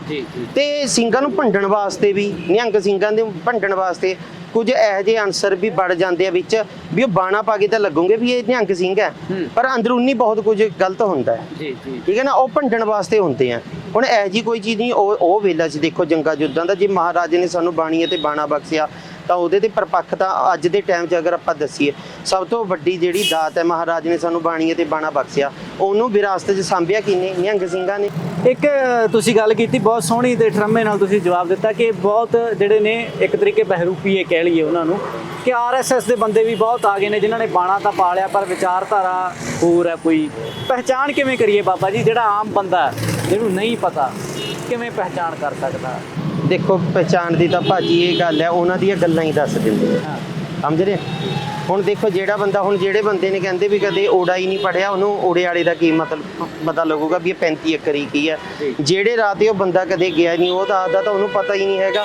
ਹੁਣ ਜਿਹੜੇ ਬੰਦੇ ਨੂੰ ਇਹ ਹੀ ਨਹੀਂ ਪਤਾ, ਜਿਹੜਾ ਸਾਹਮਣੇ ਵਾਲਾ ਬੰਦਾ ਕੋਈ ਵੀ ਮੁੱਦਾ ਚੱਕ ਕੇ ਬੋਲ ਰਿਹਾ ਸੋਸ਼ਲ ਮੀਡੀਆ ਤੇ, ਉਹਨੂੰ ਉਸ ਬਾਰੇ ਵਿਚਾਰ ਨਹੀਂ ਹੈਗੀ, ਨਾ ਹੀ ਉਹਨੂੰ ਸਮਝ ਹੈ। ਉਹ ਆਪਣੀ ਤੋੜ ਤੋਂ ਹੀ ਗੈਸ ਕਰਕੇ ਉੱਥੇ ਕੋਈ ਨਾ ਕੋਈ ਗੱਲ ਬੋਲੂਗਾ। ਹੁਣ ਦੇਖੋ ਬਹਿਰੂਪੀਏ ਤਾਂ ਹੁਣ ਕੀ ਕਹੀਏ ਆਪਾਂ, ਕੀ ਕਹੀਏ? ਇਹ ਤਾਂ ਜਿਹੜੇ ਵਿਚਾਰਵਾਨ ਹੈ ਉਹਨਾਂ ਨੂੰ ਸਾਰਿਆਂ ਨੂੰ ਪਤਾ, ਗੱਲਾਂ ਹੀ ਬੰਦੇ ਦੀ ਦੱਸ ਦਿੰਦੀਆਂ ਵੀ ਇਹ ਬੰਦਾ ਕਿਹੜੀ ਕਰਾਰ ਤੇ। ਜੀ ਬਿਲਕੁਲ। ਬਾਬਾ ਜੀ ਤੁਹਾਡਾ ਕੀ ਨਾਮ ਹੈ ਜੀ? ਜਸਵਿੰਦਰ ਸਿੰਘ। ਤੇ ਤੁਸੀਂ ਨਾਲ ਹੀ ਹੋ ਮੁੱਢ ਤੋਂ? ਹਾਂ। ਤੇ ਮੈਂ ਬਸ ਇੱਕ ਉਹੀ ਸਵਾਲ ਕਰਨਾ ਸੀ ਕਿ ਜਿਹੜੇ ਲੋਕ ਨਹੀਂ ਹੁੰਦੇ, ਮੰਨ ਲਓ ਕੋਈ ਹਿੰਦੂ ਧਰਮ ਤੋਂ ਹੈ ਜਾਂ ਕਿਸੇ ਵੀ ਧਰਮ ਤੋਂ ਹੈ, ਜਿਹੜਾ ਮੰਨ ਲਓ ਜਾਣਕਾਰੀ ਲੈਣਾ ਚਾਹੁੰਦਾ ਹੋਵੇ ਵੀ ਨਿਹੰਗ ਸਿੰਘਾਂ ਦੀ ਕਿਰਿਆ ਕੀ ਹੁੰਦੀ ਹੈ, ਦਿਨੇ ਉੱਠ ਕੇ ਦਿਨ ਦੀ ਸ਼ੁਰੂਆਤ ਕਿਵੇਂ ਹੁੰਦੀ ਹੈ, ਅੰਤ ਕਿਵੇਂ ਹੁੰਦਾ, ਸੇਵਾ ਕੀ ਕਰਦੇ ਨੇ, ਕਿਰਤ ਚਲੋ ਤੁਸੀਂ ਹੁਣ ਸ਼ਰਦਾਈ ਦੀ ਕਰ ਰਹੇ ਹੋ, ਬਾਕੀ ਕੀ ਕਰਦੇ ਨੇ, ਇਹੋ ਜਿਹੀਆਂ ਗੱਲਾਂ ਕੁਝ ਚਾਨਣ ਪਾਓ। ਹੁਣ ਦੇਖੋ ਨਿਹੰਗ ਸਿੰਘ ਹੈ ਨਾ ਜਿਹੜੇ, ਉਹ ਬਹੁਤ ਜਿਹੜਾ ਆਪਣਾ ਸ਼ੁਰੂ ਤੋਂ ਹੀ ਜਿਹੜੇ ਖਾਲਸਾ ਜਿਹੜੇ ਪੰਥਾਂ ਦੇ ਅੰਦਰ ਰਹਿੰਦੇ ਆ, ਨਿਹੰਗ ਸਿੰਘ ਛਾਉਣੀਆਂ ਦੇ ਅੰਦਰ ਰਹਿੰਦੇ ਆ। ਹੁਣ ਜ਼ਿਆਦਾਤਰ ਜਿਹੜੇ ਨਿਹੰਗ ਸਿੰਘ ਆ ਜਿਹੜੇ ਛਾਉਣੀਆਂ 'ਚ ਰਹਿਣ ਵਾਲੇ ਆ, ਉਹਨਾਂ ਦਾ ਜਿਹੜਾ ਕਿਰਿਆ ਦੇਖੋ ਮਹਾਰਾਜ ਨੇ ਬਖਸ਼ਿਸ਼ ਕੀਤੀ ਹੋਈ ਆ ਖਾਲਸੇ ਪੰਥ ਨੂੰ, ਕਿਉਂਕਿ ਇਹ ਜਿਹੜੇ ਸਿੰਘ ਆ ਜ਼ਿਆਦਾਤਰ ਇਹਨਾਂ ਦਾ ਜਿਹੜਾ ਕੀਰਤ ਹੈ ਉਹ ਜਾਂ ਤਾਂ ਜਿੱਦਾਂ ਬਾਟੇ ਬਣਾਉਂਦੇ ਆ, ਸ਼ਸਤਰ ਬਣਾ ਕੇ ਇਹਨਾਂ ਨੇ ਆਪਣੀ ਜਿਹੜਾ ਨਾਲ ਖਰਚਾ ਜਿਹੜਾ ਆਪਣਾ ਤੋਰਨਾ ਹੈ ਨਾ, ਕਿਰਤ ਕਰਨੀ ਆ ਕੋਈ ਨਾ ਕੋਈ। ਤੇ ਇਹ ਮਤਲਬ ਕੋਈ ਦੁਨੀਆਦਾਰੀ ਦਾ ਬਹੁਤਾ ਕੰਮ ਨਹੀਂ ਕਰ ਸਕਦੇ, ਕਿਉਂਕਿ ਮਹਾਰਾਜ ਨੇ ਇਹਨਾਂ ਨੂੰ ਜੋ ਹੈ ਪੰਥ ਦੀ ਸੇਵਾ ਕਰਨ ਵਾਸਤੇ ਰੱਖੇ ਹੀ ਅੱਡ ਸੀ ਕਿ ਉਸ ਚੱਕਰ 'ਚ ਨਹੀਂ ਬਾਲਾ ਪੈਣਾ। ਹਾਂ, ਕਿ ਇਹਨਾਂ ਨੂੰ ਹੁਣ ਦੇਖੋ ਜਿਹੜਾ ਬੰਦਾ ਹੁਣ ਘੋੜਿਆਂ ਨੂੰ ਇਹਨਾਂ ਨੇ ਜਿਹੜਾ ਖਰਖਰਾ ਮਾਰਨਾ, ਉਹਨਾਂ ਦੀ ਸੇਵਾ ਕਰਨੀ, ਰਾਤ ਨੂੰ 12 ਵਜੇ ਜਿਹੜੇ ਨਿਹੰਗ ਸਿੰਘ ਛਾਉਣੀਆਂ ਦੇ ਅੰਦਰ ਰਹਿੰਦੇ ਆ, ਉਹਨਾਂ ਨੇ ਰਾਤ ਨੂੰ 12 ਵਜੇ ਜਿਹੜੀਆਂ ਚੋਭਾਂ ਲੱਗਣੀਆਂ, ਉਹਨਾਂ ਨੇ ਉੱਠ ਕੇ ਨਿਤਨੇਮ ਕਰਨਾ 1 ਵਜੇ। ਜਿਹੜਾ ਉਹ ਕੰਮ ਕੋਈ ਸੌਖਾ ਨਹੀਂ ਹੈਗਾ। ਕੋਈ ਬੰਦਾ ਜਿਹੜਾ ਗ੍ਰਸਤ ਬੰਦਾ ਹੈ, ਦੁਨੀਆਦਾਰੀ ਦੇ ਕੰਮ ਕਰਨ ਵਾਲਾ, ਉਹ ਬੰਦਾ ਜਿਹੜਾ ਹੈਗਾ ਇਹ ਕੰਮ ਨਹੀਂ ਕਰ ਸਕਦਾ। ਤੇ ਨਿਹੰਗ ਸਿੰਘ ਜਿਹੜਾ ਕੰਮ ਕਰ ਰਹੇ ਆ, ਉਹ ਜਿਹੜਾ ਹੈਗਾ ਗ੍ਰਸਤ ਤੋਂ ਬਹੁਤ ਦੂਰ ਦੀ ਚੀਜ਼ ਆ। ਪਰ ਮਹਾਰਾਜ ਨੇ ਗ੍ਰਸਤ ਨੂੰ ਜਿਹੜਾ ਪ੍ਰਧਾਨ ਕਿਹਾ ਹੈ ਦੁਨੀਆ ਦੇ ਅੰਦਰ, ਹੈ ਨਾ। ਜਿਹੜਾ ਬੰਦਾ ਗ੍ਰਸਤ ਹੈ, ਉਹ ਬੰਦਾ ਜਿਹੜਾ ਹੈਗਾ ਆ, ਉਹ ਜਿਹੜਾ ਜਤੀ ਸਤੀ ਉਹੀ ਮੰਨਿਆ ਗਿਆ ਗੁਰਬਾਣੀ ਦੇ ਹਿਸਾਬ ਨਾਲ, ਗੁਰੂ ਗੋਬਿੰਦ ਸਿੰਘ ਦੇ ਹਿਸਾਬ ਨਾਲ। ਮੈਂ ਇੱਕ ਬਸ ਉਹੀ ਸਵਾਲ ਤੇ ਆਉਣਾ ਜੀ, ਬੋਲੀ ਵਾਲੇ ਤੇ ਕੋਈ 2-4 ਹੋਰ ਦਿਲਚਸਪ ਗੱਲਾਂ ਜ਼ਰੂਰ ਦੱਸੋ, ਕਿਉਂਕਿ ਸੋਹਣੀਆਂ ਲੱਗਦੀਆਂ ਨੇ, ਲੋਕਾਂ ਨੂੰ ਪਤਾ ਵੀ ਹੋਣਾ ਚਾਹੀਦਾ, ਕਿਉਂਕਿ ਇਹ ਵੀ ਬਖਸ਼ਿਸ਼ ਸੀ। ਦੇਖੋ ਨਿਹੰਗ ਸਿੰਘਾਂ ਦਾ ਦੇਖੋ ਜੀ ਇਹ ਹੈ ਵੀ ਇਹ ਨਹੀਂ ਹੈਗਾ ਵੀ ਨਿਹੰਗ ਸਿੰਘ, ਸਭ ਤੋਂ ਵੱਡੀ ਗੱਲ ਹੈ ਵੀ ਇਹ ਦੁਨੀਆਦਾਰੀ ਤੋਂ ਮੋਹ ਤੋਂ ਰਹਿਤ ਹੁੰਦੇ ਆ ਜੀ। ਠੀਕ ਹੈ। ਹੁਣ ਦੇਖੋ ਗੁਰੂ ਘਰ ਤੇ ਸਭ ਤੋਂ ਤਗੜੇ ਵੇਦ ਵਿਆਸ ਹੋਏ ਆ ਭਾਈ ਗੁਰਦਾਸ ਜੀ। ਉਹ ਖੁਦ ਉਹਨਾਂ ਨੇ ਦੇਖੋ ਆਪਣੀ ਵਾਰਾਂ ਦੇ ਵਿੱਚ ਕਿਹਾ ਵੀ ਗਿਆਨਨ ਮੈਂ ਗਿਆਨ ਅਰ ਧਿਆਨਨ ਮੈਂ ਧਿਆਨ, ਸਰਬ ਧਰਮ ਮੈਂ ਗ੍ਰਸਤ ਪ੍ਰਧਾਨ ਹੈ। ਉਹ ਕਹਿੰਦੇ ਵੀ ਵੱਡੇ ਤੋਂ ਵੱਡਾ ਤੁਸੀਂ ਗਿਆਨੀ ਬਣ ਜਾਓ, ਵਿਦਵਾਨ ਬਣ ਜਾਓ, ਤੁਸੀਂ ਧਿਆਨ ਵੀ ਲਾ ਕੇ ਬੈਠ ਜਾਓ, ਤੁਸੀਂ ਜਿੰਨੀ ਮਰਜ਼ੀ ਪ੍ਰਾਪਤੀ ਕਰ ਲਓ, ਪਰ ਜਿਹੜੀ ਗ੍ਰਸਤੀ ਹੈ ਨਾ, ਵੀ ਇੱਕ ਬੰਦਾ ਆਪਣੇ ਪਰਿਵਾਰ 'ਚ ਰਹਿ ਕੇ ਵਿਆਹ ਕਰਕੇ ਆਪਣੇ ਬੱਚਿਆਂ ਨੂੰ ਪਾਲ ਕੇ ਉਹਦੇ ਵਿੱਚ ਪਰਮਾਤਮਾ ਨੂੰ ਯਾਦ ਕਰ ਰਿਹਾ, ਪਰਮਾਤਮਾ ਦਾ ਨਾਮ ਜਪ ਰਿਹਾ, ਉਹ ਗ੍ਰਸਤੀ ਸਭ ਤੋਂ ਪ੍ਰਧਾਨ ਮੰਨਿਆ ਗਿਆ ਹੈ ਨੀ। ਤਾਂ ਅੱਜ ਕੱਲ੍ਹ ਦੇਖੋ ਨਿਹੰਗ ਸਿੰਘ ਵੀ ਇਹ ਹੈ ਵੀ ਇਹਨਾਂ ਦੇ ਹੀ ਪਰਿਵਾਰ ਹੁੰਦੇ ਆ, ਪਰ ਗੱਲ ਇਹ ਹੈ ਵੀ ਇਹ ਦੁਨੀਆ ਦੇ ਮੋਹ ਮਾਇਆ ਜੰਜਾਲ ਤੋਂ ਬਹੁਤ ਉੱਚੇ ਹੁੰਦੇ ਆ ਤੇ ਉਹਦੇ ਵਿੱਚ ਫਸਦੇ ਨਹੀਂ ਹੈਗੇ ਜ਼ਿਆਦਾ, ਹੈ ਨੀ। ਬਾਕੀ ਤੁਸੀਂ ਹੋਰ ਕੁਝ ਪੁੱਛਣਾ ਹੋਵੇ। ਪੁੱਛਣ ਨੂੰ ਤਾਂ ਇੱਥੋਂ ਹੀ ਸ਼ੁਰੂਆਤ ਕਰਦੇ ਆ ਜੀ। ਮੈਂ ਤੁਹਾਡੇ ਫੇਰ ਇੱਕ ਵਾਰੀ ਲਾ ਦਿੰਦਾ ਆ। ਤੇ ਬੋਲੀ ਦੀ ਆਪਾਂ ਅੱਗੇ ਗੱਲ ਕੀਤੀ, ਢਿੱਡ ਫੁੱਕਣੀ ਦੀ ਗੱਲ ਹੋਈ ਸੀ, ਸਮੁੰਦਰ ਦੀ ਗੱਲ ਹੋਈ ਸੀ। ਪਾਣੀ ਨੂੰ ਕੀ ਕਹਿੰਦੇ ਆ? ਪਾਣੀ, ਜਲ ਜਿੱਥੇ ਆਪਾਂ ਕਹਿੰਦੇ ਆ। ਇਹਦਾ ਜਲ ਆਪਾਂ ਨੋਰਮਲ ਬੋਲਦੇ ਹਾਂ ਜੀ, ਇਹ ਤਾਂ ਜਲੇ ਕਹਿੰਦੇ ਆ ਜੀ ਆਪਾਂ। ਹਾਂਜੀ ਹਾਂ। ਕੋਈ ਹੋਰ 2-4 ਗੱਲਾਂ ਹੁਣ, ਜਿਵੇਂ ਹੁਣ ਰੋਟੀ ਨੂੰ ਤਾਂ ਪ੍ਰਸ਼ਾਦਾ ਚਲੋ ਕਹਿੰਦੇ ਹੀ ਆ, ਉਹ ਤਾਂ ਚਲੋ ਆਪਣੀ ਕੌਮ ਵੈਸੇ ਵੀ ਕਹਿੰਦੀ ਆ। ਬਿਲਕੁਲ। ਬਾਲਟੀ ਹੁੰਦੀ ਹੈ, ਜਿੱਦਾਂ ਜਲਾਹੀ ਕਹਿ ਦਿੰਦੇ ਆ। ਹਾਂਜੀ। ਇੰਜਣ ਹੁੰਦਾ, ਤੇਜਾ ਸਿੰਘ ਕਹਿੰਦੇ ਆ ਜੀ। ਅੱਛਾ, ਇੰਜਣ ਨੂੰ ਤੇਜਾ ਸਿੰਘ ਕਹਿੰਦੇ ਆ। ਵੀ ਜਾਣ ਠੀਕ ਹੈ ਨਾ? ਕਰਕੇ। ਹਾਂ, ਭੂਤਨੀ ਕਹਿ ਦਿੰਦੇ ਆ। ਹਾਂ। ਠੀਕ ਹੈ ਨਾ, ਕਿਉਂਕਿ ਉਹ ਜਿਹੜੇ ਪੁਰਾਣੇ ਹੁੰਦੇ ਸੀ ਧੂਆਂ ਮਾਰਦੇ ਸੀ, ਭੂਤਨੀ ਬੋਲ ਦਿੰਦੇ ਆ ਕਈ ਟ੍ਰੇਨ ਨੂੰ। ਤੇ ਜਿਹੜਾ ਇੰਜਣ ਹੁੰਦਾ ਉਹ ਤੇਜਾ ਸਿੰਘ ਤਾਂ ਕਹਿੰਦੇ ਵੀ ਸਾਰਿਆਂ ਨੂੰ ਘੜੀਸ ਕੇ ਲੈ ਕੇ ਜਾਂਦਾ। ਠੀਕ ਹੈ ਨਾ, ਇਹੋ ਜਿਹੇ ਖਾਸੇ ਬੋਲੇ ਆ ਜੀ, ਵੀ ਚੜ੍ਹਦੀ ਕਲਾ ਵਾਲੇ ਬੋਲੇ ਆ। ਕੋਈ ਸਿੰਘ ਹੈ ਜਿਹਦੀ ਇੱਕ ਅੱਖ ਤੋਂ ਮਤਲਬ ਇੱਕ ਅੱਖ ਨਹੀਂ ਹੈਗੀ, ਨੇਤਰਹੀਣ ਹੈ ਹਨਾ, ਤਾਂ ਉਹਨੂੰ ਕਹਿ ਦਿੰਦੇ ਆ ਵੀ ਲੱਖ ਨੇਤਰਾ ਸਿੰਘ ਹੈਨਾ। ਜਾਂ ਫਿਰ ਜਿੱਦਾਂ ਲੱਖ ਨੇਤਰਾ ਹੈ। ਹਾਂ, ਜਿਵੇਂ ਕੋਈ ਆਪਣਾ ਕਿਸੇ ਨੂੰ ਸੁਣਦਾ ਨਹੀਂ ਹੈਗਾ, ਉਹਨੂੰ ਕਹਿ ਦਿੰਦੇ ਆ ਵੀ ਇਹ ਚਬਾਰੇ ਚੜਿਆ। ਵੀ ਇਹਨੂੰ ਸੁਣਦਾ ਹੀ ਨਹੀਂ ਹੈਗਾ। ਉੱਤੇ ਹੀ ਮਤਲਬ ਸਭ ਕੁਝ ਸਾਰੇ ਬੋਲੇ, ਸਾਰਾ ਰਹਿਣ ਸਹਿਣ ਚੜ੍ਹਦੀ ਕਲਾ ਹੈ ਸਾਰਾ। ਕੋਈ ਕਿਸੇ ਨੂੰ ਮਤਲਬ ਐ ਨਹੀਂ ਹੈਗਾ ਵੀ ਕਿਸੇ ਨੂੰ ਨੀਵਾਂ ਦਿਖਾਉਣ ਵਾਲੇ ਸਿੰਘ ਆ ਹੈਨਾ। ਜੇ ਪਿਆਰ ਦੀ ਗੱਲ ਮਹਾਰਾਜ ਨੇ ਕਿਹਾ ਜਿਹਨੇ ਪ੍ਰੇਮ ਕਿਉ ਤੇ ਨਹੀਂ ਪ੍ਰਭ ਪਾਇਓ ਹੈਨਾ, ਤਾਂ ਸਾਰੀ ਗੱਲ ਹੈ ਪ੍ਰੇਮ ਦੀ। ਕਿਉਂਕਿ ਰੱਬ ਕਣ ਕਣ ਦੇ ਅੰਦਰ ਵਸਿਆ ਹੋਇਆ, ਬੰਦੇ ਦੇ ਅੰਦਰ, ਇਸੇ ਜਿਹੜੀ ਮਨੁੱਖਤਾ ਦੇ ਅੰਦਰ ਵਸਿਆ ਹੋਇਆ। ਹਰ ਇੱਕ ਬੰਦਾ ਜਿਹੜਾ ਹੈਗਾ ਸਾਰਿਆਂ ਨਾਲ ਪਿਆਰ ਕਰਨ ਨੂੰ ਮਹਾਰਾਜ ਨੇ ਕਿਹਾ। ਬਾਕੀ ਖਾਲਸਾ ਤਿਆਰ ਪਰ ਤਿਆਰ, ਜਿੱਦਾਂ ਮਹਾਰਾਜ ਨੇ ਇਹ ਵੀ ਕਿਹਾ ਆ ਵੀ ਜਿੱਦਾਂ ਕਿਸੇ ਨਾਲ ਅਗਰ ਕੋਈ ਧੱਕਾ ਕਰਦਾ ਕਿਸੇ ਗਰੀਬ ਬੰਦੇ ਨਾਲ ਹੈਨਾ, ਕਿਸੇ ਗਊ ਗਰੀਬ ਦੀ ਰਾਖੀ ਵਾਸਤੇ ਵੀ ਖਾਲਸਾ ਪ੍ਰਗਟ ਕਰਿਆ ਮਹਾਰਾਜ ਨੇ। ਜਿਵੇਂ ਅੰਦੋਲਨ ਵੇਲੇ ਮਾਹੌਲ ਬਣ ਗਿਆ ਸੀ, ਜਾਂ ਜਿਵੇਂ ਉਦੋਂ ਲੂਟ ਪੈ ਜੇ ਕੌਮ ਨੂੰ। ਹਾਂ, ਫਿਰ ਅੜਨਾ ਵੀ ਪੈਂਦਾ ਹੈ ਉਸ ਟਾਈਮ ਤੇ ਹੈਨਾ। ਤਾਂ ਇਹੀ ਆ ਵੀ ਖਾਲਸੇ ਦੀ ਜਿਹੜੀ ਪ੍ਰਥਾ ਉਹ ਅਲੱਗ ਹੈ ਕਿ ਮਹਾਰਾਜ ਨੇ ਗੁਰਮਤ ਜੋ ਹੈ ਉਹ ਸਭ ਤੋਂ ਅਲੱਗ ਹੈ, ਨਿਰਾਲੀ ਹੈ। ਤਾਂ ਇਹ ਗੁਰਮਤ। ਬਾਕੀ ਜਿਹੜੀ ਤੁਸੀਂ ਗੱਲ ਕਰ ਰਹੇ, ਆਪਾਂ ਗੱਲ ਨੂੰ ਸਮਾਪਤ ਕਰਦੇ ਹਾਂ ਕਿ ਛੋਟੀ ਜੀ ਗੱਲ ਦੇ ਨਾਲ ਜਿਹੜੀ ਮੇਨ ਨਿਹੰਗ ਸਿੰਘਾਂ ਬਾਰੇ ਆਪਾਂ ਗੱਲ ਤੋਰੀ ਹੈ ਜੀ। ਬਿਲਕੁਲ। ਤੇ ਦੇਖੋ ਵੀ ਜਦੋਂ ਪਹਿਲਾਂ ਮਨੂਵਾਦ ਦੀ ਆਪਾਂ ਗੱਲ ਕਰੀਏ ਨਾ, ਉਸ ਟਾਈਮ ਸਾਰਿਆਂ ਨੇ ਨਾ ਵੰਡਿਆ ਹੋਇਆ ਸੀ ਜਾਤਾਂ ਦੇ, ਧਰਮਾਂ ਦੇ, ਕੰਮਾਂ ਦੇ ਆਧਾਰ ਤੇ। ਮਤਲਬ ਹੁਣ ਆਪਾਂ ਜਿੱਦਾਂ ਦੇਖੋ ਲਾਈਏ ਵੀ ਉਹਦੇ ਵਿੱਚ ਗੁਰਬਾਣੀ ਦੇ ਵਿੱਚ ਵੀ ਗੁਰੂ ਸਾਹਿਬ ਨੇ ਕਿਹਾ ਵੀ ਖੱਤਰੀ, ਬ੍ਰਾਹਮਣ, ਸੂਦ, ਵੈਸ, ਉਪਦੇਸ਼ 4 ਵਰਨਾਂ ਕੋ ਸਾਂਝਾ। ਇਹ 4 ਵਰਨ ਵੰਡੇ ਹੋਏ ਤੇ। ਪਹਿਲਾਂ ਕੀ ਸੀ ਵੀ ਜਿਹੜਾ ਕਿਸੇ ਗਰੀਬ ਖਾਤਰ ਲੜਦਾ ਸੀ ਉਹਨੂੰ ਛੱਤਰੀ ਕਹਿ ਦਿੰਦੇ ਸੀ ਵੀ ਇਹ ਸੂਰਮਾ ਹੈ, ਖੱਤਰੀ। ਫਿਰ ਦੂਜੇ ਨੰਬਰ ਤੇ ਬ੍ਰਾਹਮਣ ਆਏ ਵੀ ਜਿਨ੍ਹਾਂ ਨੇ ਵਿਦਵਾਨ ਬਣੇ, ਜਿਨ੍ਹਾਂ ਨੇ ਬ੍ਰਹਮ ਦਾ ਗਿਆਨ ਲਿਆ, ਗ੍ਰੰਥ ਪੜ੍ਹੇ, ਵੇਦ ਪੜ੍ਹੇ, ਉਹਨਾਂ ਨੂੰ ਬ੍ਰਾਹਮਣ ਕਹਿ ਦਿੰਦੇ ਸੀ ਵੀ ਇਹ ਬ੍ਰਹਮ ਦਾ ਗਿਆਤਾ। ਫਿਰ ਖੱਤਰੀ ਹੋਏ, ਬ੍ਰਾਹਮਣ ਹੋਏ, ਫਿਰ ਹੋਏ ਸੁੱਦਰ ਕਹਿੰਦੇ ਸੀ ਨੀਵੀਂ ਜਾਤ ਵਾਲਿਆਂ ਨੂੰ। ਠੀਕ ਹੈ ਜੀ, ਵੀ ਇਹ ਬੰਦਾ ਜੁੱਤੀਆਂ ਗੰਢਦਾ, ਜਿਹਦਾ ਭਗਤ ਰਵਿਦਾਸ ਜੀ ਨੂੰ ਕਹਿੰਦੇ। ਪਰ ਉਹਨਾਂ ਨੂੰ ਦੇਖੋ ਅੱਜ ਸਥਾਨ ਕਿੱਥੇ ਮਿਲਿਆ, ਜਿੱਥੇ ਆਪਾਂ ਗੁਰੂ ਗ੍ਰੰਥ ਸਾਹਿਬ ਜੀ ਨੂੰ ਮੱਥਾ ਟੇਕਦੇ ਆ, ਉੱਥੇ ਭਗਤ ਰਵਿਦਾਸ ਜੀ ਨੂੰ ਵੀ ਮੱਥਾ ਟੇਕਿਆ ਜਾਂਦਾ ਹੈ। ਠੀਕ ਹੈ ਨਾ। ਫਿਰ ਉਸ ਤੋਂ ਬਾਅਦ ਆਏ ਸੁੱਦਰ ਤੋਂ ਵੈਸ। ਵੈਸ ਕਿਹੜੇ ਹੁੰਦੇ ਸੀ? ਜਿਹੜੇ ਮੁੱਠੀ ਚਾਪੀਆਂ ਕਰਦੇ ਸੀ, ਭਾਂਡੇ ਮਾਂਜਦੇ ਸੀ, ਰਾਜਿਆਂ ਦੇ ਵੱਡੇ ਵੱਡੇ ਮਹਿਲਾਂ 'ਚ ਉੱਥੇ ਸੇਵਾ ਕਰਦੇ ਸੀ, ਉਹਨਾਂ ਦੇ ਜੋੜੇ ਸਾਫ਼ ਕਰਦੇ ਸੀ। ਤਾਂ ਗੁਰੂ ਗੋਬਿੰਦ ਸਿੰਘ ਜੀ ਮਹਾਰਾਜ ਜੀ ਨੇ ਜਦੋਂ ਬਾਟਾ ਤਿਆਰ ਕਰਿਆ, ਅੰਮ੍ਰਿਤ ਛਕਾਇਆ, ਨਿਹੰਗ ਸਿੰਘ ਫੌਜਾਂ ਤਿਆਰ ਹੋਈਆਂ, ਤਾਂ ਉਹਨਾਂ ਨੇ ਸਾਰੇ ਇੱਕੇ ਬਾਟੇ 'ਚ ਸਮੋਤੇ। ਉਹ ਕਹਿੰਦੇ ਵੀ ਖੱਤਰੀ, ਬ੍ਰਾਹਮਣ, ਸੂਦ, ਵੈਸ, ਉਪਦੇਸ਼ 4 ਵਰਨਾਂ ਕੋ ਸਾਂਝਾ। ਗੁਰਬਾਣੀ ਦਾ ਸਾਨੂੰ ਇਹ ਦੇਖੋ, ਇਹਦੀ ਅਗਰ ਆਪਾਂ ਵਿਆਖਿਆ ਕਰੀਏ, ਗੁਰੂ ਗੋਬਿੰਦ ਸਿੰਘ ਜੀ ਮਹਾਰਾਜ ਜੀ ਨੇ ਕਹਿਤਾ ਵੀ ਇਹ 4 ਵਰਨ ਇੱਕ ਵਰਨ ਕਰਤੇ ਮੈਂ। ਇਹ 4 ਵਰਨ ਇੱਕ ਵਰਨ ਕਰਾਇਆ ਨਹੀਂ। ਇਹ ਕੀ ਆ ਵੀ ਜਦੋਂ ਮੇਰਾ ਖਾਲਸਾ ਕਿਸੇ ਗਰੀਬ ਤੇ ਕੋਈ ਧੱਕਾ ਕਰ ਰਿਹਾ, ਉਹਦੇ ਲਈ ਲੜੂਗਾ, ਜੂਝੂਗਾ, ਇਹੀ ਖੱਤਰੀ ਹੈ। ਇਹਨੂੰ ਛੱਤਰੀ ਸਮਝ ਲਓ। ਇਹੀ ਜਦੋਂ ਸਵੇਰੇ ਅੰਮ੍ਰਿਤ ਵੇਲੇ ਉੱਠ ਕੇ ਇਸ਼ਨਾਨ ਕਰਕੇ ਗੁਟਕਾ ਸਾਹਿਬ ਲੈ ਕੇ ਬੈਠੂਗਾ, ਇਸੇ ਨੂੰ ਬ੍ਰਾਹਮਣ ਗਿੱਲੋ ਮੇਰੇ ਸਿੱਖ ਨੂੰ। ਜਦੋਂ ਇਸ ਨੇ ਗੁਰੂ ਘਰ ਜਾ ਕੇ ਲੋਕਾਂ ਦੇ ਜੋੜੇ ਸਾਫ਼ ਕਰਨੇ ਆ, ਇਸੇ ਨੂੰ ਸੁੱਦਰ ਗਿਣ ਲਓ। ਜਦੋਂ ਇਹਨੇ ਝੂਠੇ ਭਾਂਡੇ ਮਾਂਜਣੇ ਆ, ਲੋਕਾਂ ਦੀ ਸੇਵਾ ਕਰਨੀ, ਆਪਣੀ ਫਸਲ ਬਾੜੀ, ਆਪਣੀ ਖੇਤੀਬਾੜੀ ਵੀ ਸਾਂਭਣੀ ਆ, ਇਸੇ ਨੂੰ ਵੈਸ ਗਿਣ ਲਓ। ਮਤਲਬ ਇੱਕੇ ਖਾਲਸੇ 'ਚ ਸਾਰੇ ਵਰਨ ਸਮਾਉਂਦੇ ਜੀ। ਬਿਲਕੁਲ। ਤਾਂ ਬਹੁਤ ਸੋਹਣੇ ਵਿਚਾਰ ਰੱਖੇ ਨੇ, ਤੁਹਾਡੇ ਤੱਕ ਪਹੁੰਚੇ ਨੇ। ਤੁਸੀਂ ਵੀ ਜ਼ਰੂਰ ਕਮੈਂਟ ਬਾਕਸ ਦੇ ਵਿੱਚ ਆਪਣੇ ਵਿਚਾਰ ਸਾਂਝੇ ਕਰੋ। ਰਾਉਸ ਡੇਲੀ ਟੀਵੀ ਦੇਖਦੇ ਰਹੋ, ਲਾਈਕ ਕਰੋ, ਸਬਸਕ੍ਰਾਈਬ ਕਰੋ। ਵਾਹਿਗੁਰੂ ਜੀ ਕਾ ਖਾਲਸਾ, ਵਾਹਿਗੁਰੂ ਜੀ ਕੀ ਫਤਿਹ।